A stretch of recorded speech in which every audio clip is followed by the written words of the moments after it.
Tu veux entendre la suite du premier chapitre de mon livre « Nos miroirs, vos histoires » ? Reste à l'écoute.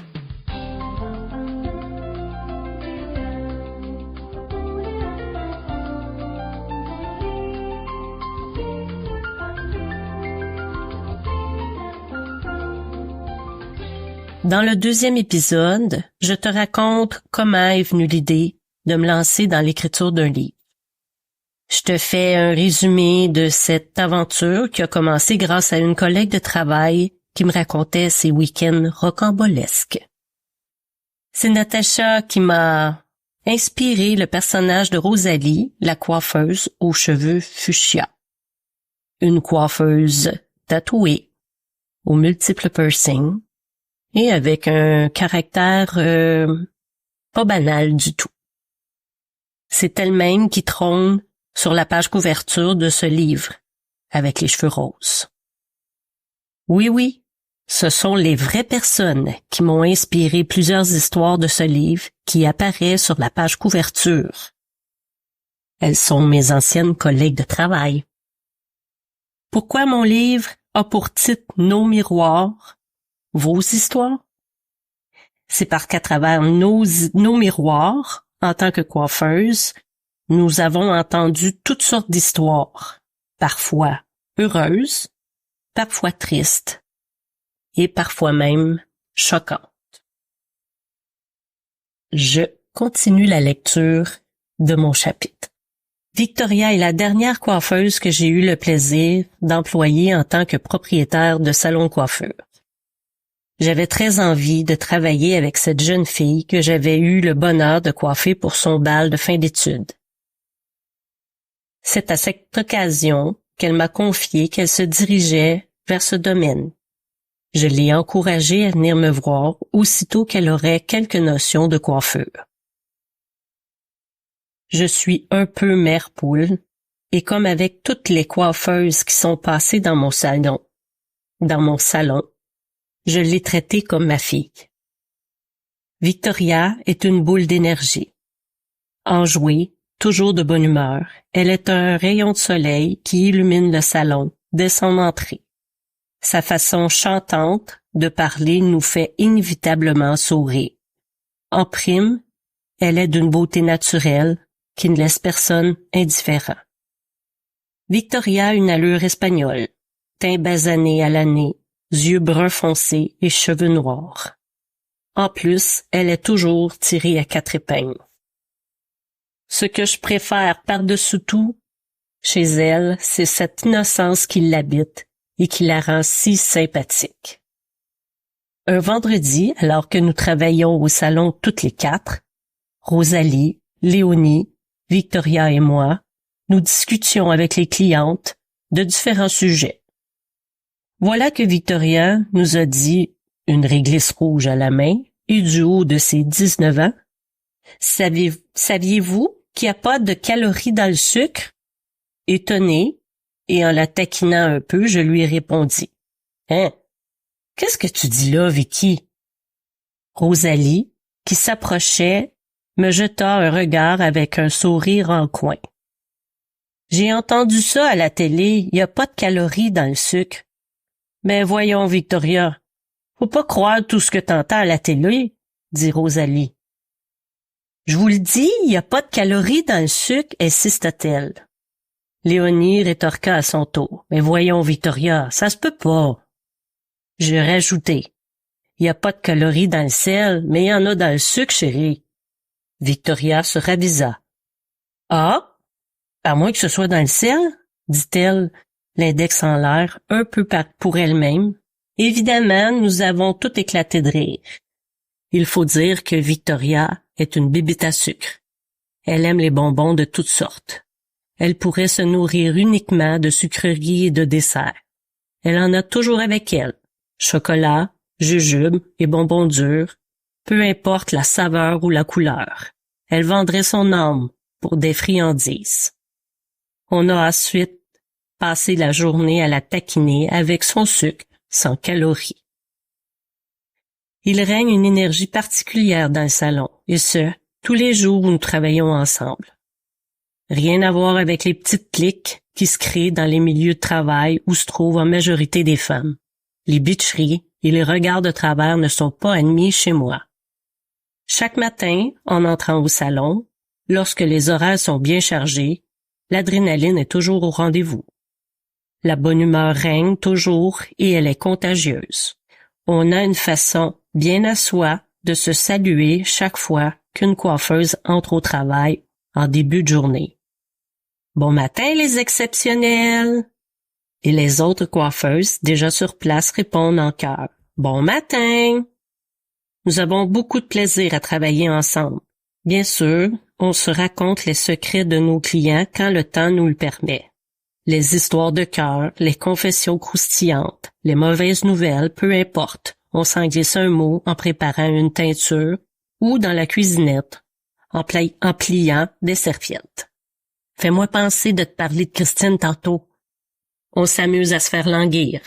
On se parle discrètement au salon ou à la réception en faisant payer la facture. Jamais rien de méchant. Le ton peut être un peu moqueur, mais jamais mesquin. Il faut parfois que je ramène mes coiffeuses à là. Le respect avant tout. C'est quand même cette clientèle qui nous permet de payer les factures. Un lien unique nous lie. Les coiffeuses sont comme mes filles. On est une famille avec les hauts et les bas du métier et de nos vies. On est des complices de travail. Léonie, la nouvelle propriétaire du salon, est la plus réservée de tout. Lorsqu'elle discute avec ses clientes, c'est en parlant tout bas. Elle est douce et posée. La peau claire de son visage arrondi lui donne un air de poupée de porcelaine. Ses yeux bleus et ses cheveux blonds naturels complètent le tout. Léonie est tellement discrète que lorsqu'elle a commencé à travailler chez moi, j'oubliais qu'elle était là. Il faut dire que nous étions nombreuses à cette époque, 5 coiffeuses, dont Frédéric, et une coordonnatrice, sans compter les stagiaires qui passaient. Tout ça dans un espace de 800 pieds carrés. Il y avait beaucoup d'action dans ce petit local le week-end. Âgée de seulement 18 ans, au début de sa carrière, Léonie avait un style de garçon manqué. Elle jouait au hockey, aimait aller à la pêche avec son grand-père et faisait du skate et du snowboard. Toujours chaussée de ses souliers à semelles plates et d'un jeans, elle travaillait avec nous de façon à se faire transparente. Grande, avec son look de skate et ses cheveux noirs avec des sections platines que Frédéric avait réalisées avec style, Léonie était éblouissante malgré le fait qu'elle ne désirait pas attirer l'attention.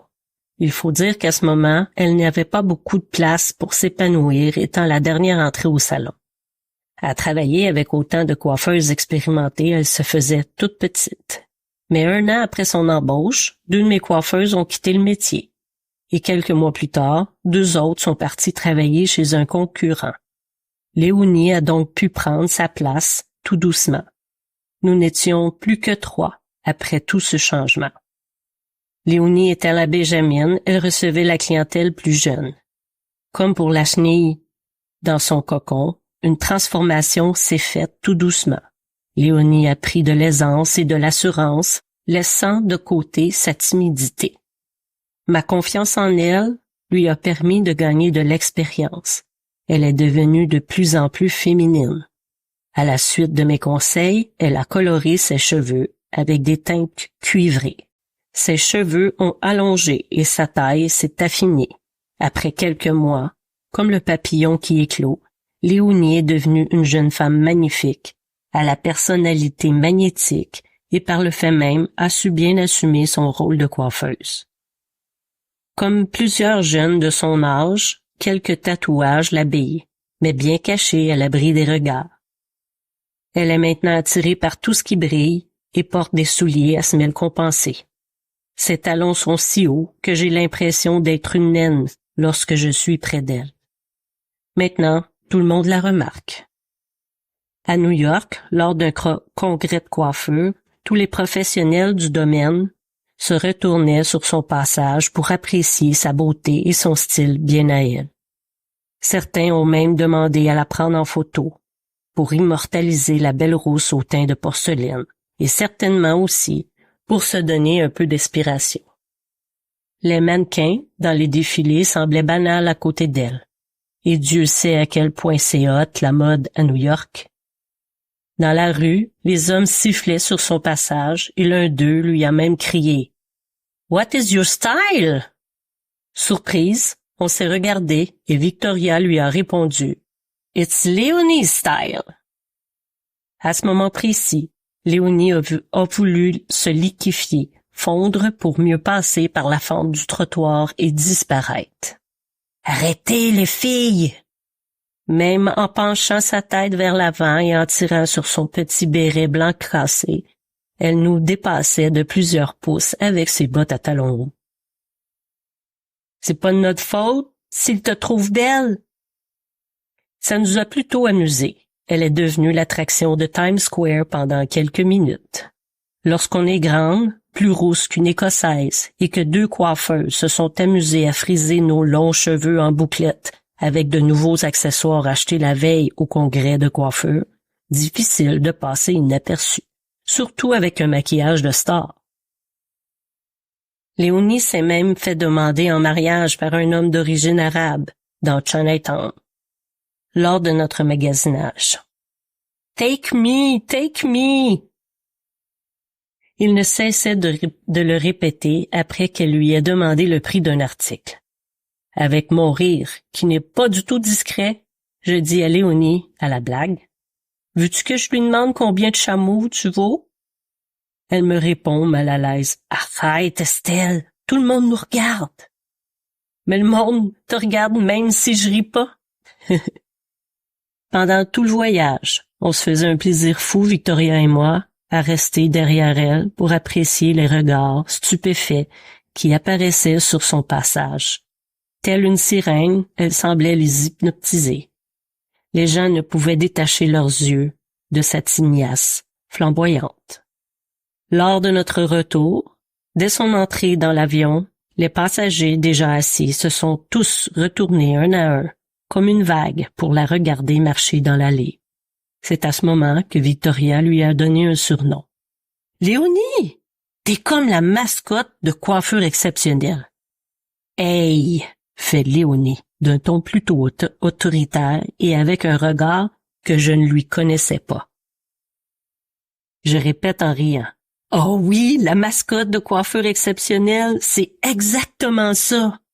Les filles, arrêtez! » C'était vraiment hilarant. Du moins pour nous. Impossible pour elle de passer inaperçue. Et nous profitions de la situation.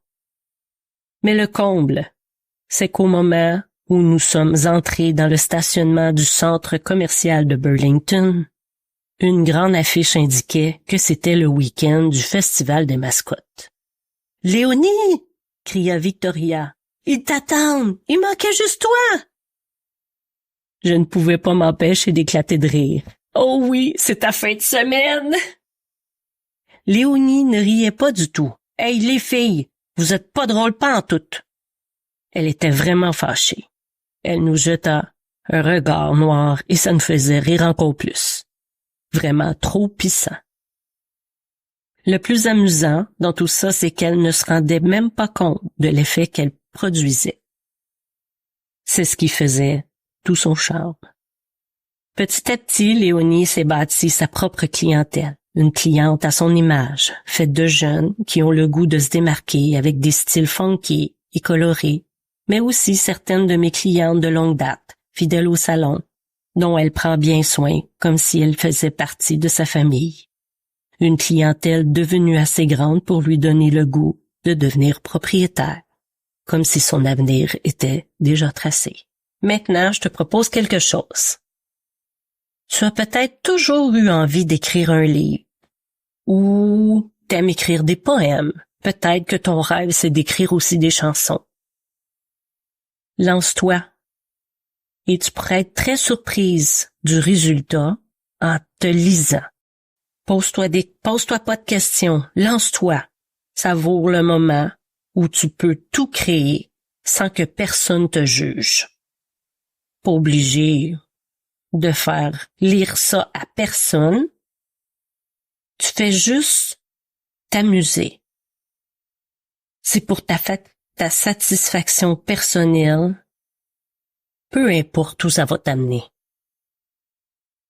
Je me présente, je suis Manon Lambert, auteure, coiffeuse retraitée, conférencière, podcasteuse.